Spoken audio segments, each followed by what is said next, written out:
In the wake of the European Court of Human Rights landmark judgment Bayatian versus Armenia, the Armenian government not only released imprisoned conscientious objectors, but began offering alternative civilian service. Two prominent human rights experts, Mr. Niles Mushnieks and Mr. Richard Clayton, discuss how this right of conscientious objection to military service is now recognized as part of one's freedom of thought, conscience, and belief. These experts also consider the implications of acknowledging this right in its effect on national security and its need for global recognition.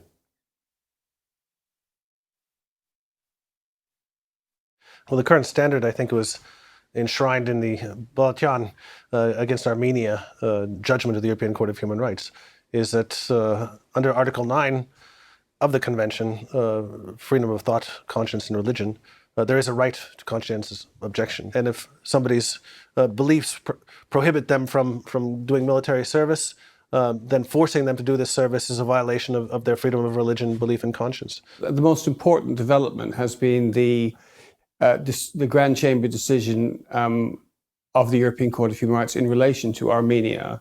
It basically catapulted conscientious objection from being a relatively minor figure in the human rights world to being a much more significant one. Almost every country now recognizes the right to conscientious objection, and there is a consensus on this Europe-wide.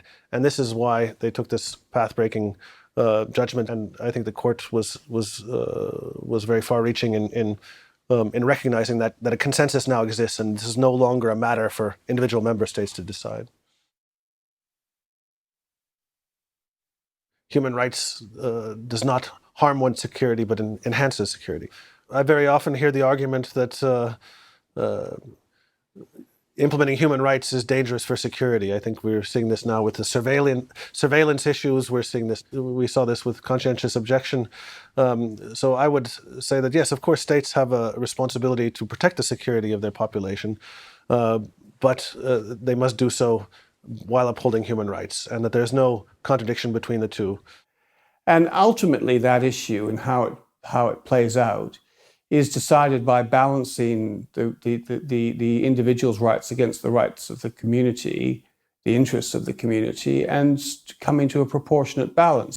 Clearly, there has to be scope to reject the invitation to be conscripted. There has to be space to act for an alternative.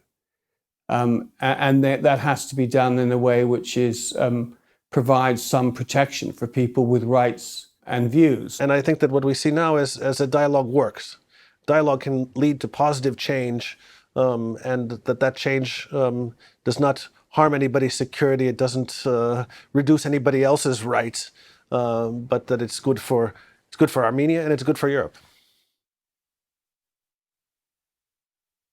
The question of conscientious objection being part of an individual's right to express their thoughts is a universal point which ought to prevail in any part of the world. There's no reason why one should regard it as an inherently European. I mean, it's just an issue of principle, and the principle seems to me to have equal force wherever it applies. So I'm hoping that this will have good echo effects, and that member states will be proactive and change their policies and not wait for additional judgments from the European Court of Human Rights.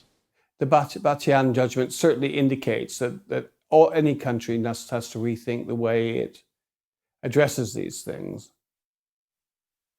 The viewpoint of the international community is clear. The right of conscientious objection to military service applies everywhere as part of one's freedom of thought, conscience, and belief. In practice, all but a small number of countries recognize this fundamental right. Even so, many are now in prison in Eritrea, Nagorno-Karabakh, Singapore, Turkmenistan, and more than 600 in South Korea. Jehovah's Witnesses look forward to the time when all respect the dignity of fellow humans and their conscience.